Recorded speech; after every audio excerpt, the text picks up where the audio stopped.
नमस्कार, India news business पर यहाँ पर मैं हूँ आपके साथ दीक्षा राठौर। शानदार इकोनॉमिक ग्रोथ की बदौलत साल 2031 तक Bharat upper middle income status का दर्जा हासिल कर सकता है। ऐसा हम नहीं बल्कि रिपोर्ट कहती है। जी हाँ, रेटिंग एजेंसी क्राइसिल ने अपनी रिपोर्ट में कहा है कि भारतीय अर्थव्यवस्था मौजूदा लेवल से दोगुनी यानी $7 ट्रिलियन के पार चली जाएगी। इस ग्रोथ को हासिल करने के बाद Bharat upper middle class status हासिल कर लेगा। क्राइसिल का अनुमान है कि भारत उनके ग्रोथ के अनुमानों को पार करते हुए 2031 तक दुनिया की तीसरी सबसे बड़ी अर्थव्यवस्था होगा। जी हाँ, हाल ही में आई एसबीआई की रिपोर्ट में भारत में गरीबी घटने का दावा किया गया था। अब क्राइसिल की रिपोर्ट में देश की तेज विकास दर के आधार पर अनुमान लगाया गया है कि 2031 तक Bharat upper middle class country बन सकता है। उस वक्त तक भारतीय अर्थव्यवस्था दोगुनी होकर $7 ट्रिलियन होने का अनुमान लगाया गया है। क्राइसिल के मुताबिक देश की ग्रोथ घरेलू स्ट्रक्चरल सुधारों के दम पर तेजी से बढ़ेगी और ये 2031 तक दुनिया की तीसरी सबसे बड़ी अर्थव्यवस्था बन चुकी होगी।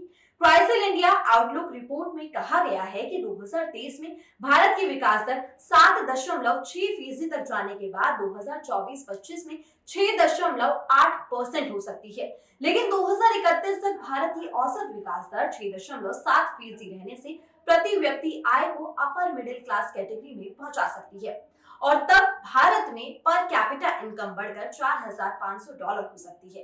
वर्ल्ड बैंक की परिभाषा के मुताबिक निम्न मध्यम आय वाले देशों में प्रति व्यक्ति आय 1,000 से $4,000 के बीच होती है, जबकि उच्च से मध्यम आय वाले देशों में प्रति व्यक्ति आय 4,000 से $12,000 के बीच होती है। साथ ही आपको बता दें कि भारत की तरक्की में मैन्युफैक्चरिंग सेक्टर का योगदान जबरदस्त तरीके से बढ़ा है। इसकी प्रमुख वजहों में शामिल है high capacity utilization, global supply chain का डाइवर्सिफिकेशन, इंफ्रास्ट्रक्चर सेक्टर में इन्वेस्टमेंट पर जोर, ग्रीन सेक्टर की तरफ तेजी से बढ़ते कदम और लैंडर्स की मजबूत बैलेंस शीट। ऐसे में क्राइसिल का मानना है कि लगातार जारी सुधार, बढ़ता हुआ ग्लोबल कंपटीशन और वैल्यू चेन में आगे बढ़ने से देश की जीडीपी में मैन्युफैक्चरिंग सेक्टर की हिस्सेदारी 2031 से 20% से ज्यादा हो सकती है। वहीं आगे चलकर भारतीय इकोनॉमी की ग्रोथ में जिन दूसरे सेक्टर्स का बड़ा रोल रहेगा उनमें शामिल है electronics, electric vehicles, energy transition intensive.